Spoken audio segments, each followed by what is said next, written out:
কাশ্মীর ইস্যুতে ভয়াবহ সংঘাতের পর যুদ্ধবিরতিতে রাজি প্রতিবেশী দুই দেশ ভারত ও পাকিস্তান।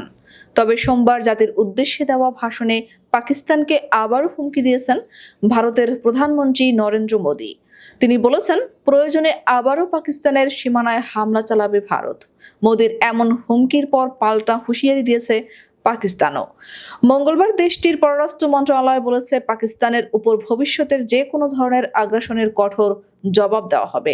আঘাত যত শক্ত হবে, প্রতিঘাত তত কঠিন হবে।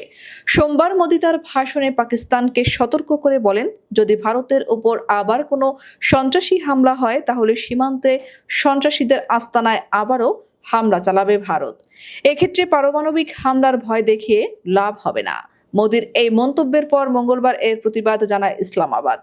পাকিস্তানের পররাষ্ট্র মন্ত্রণালয় মোদীর ভাষণের সমালোচনা করে বলেছে, মোদীর বক্তব্য উস্কানিমূলক,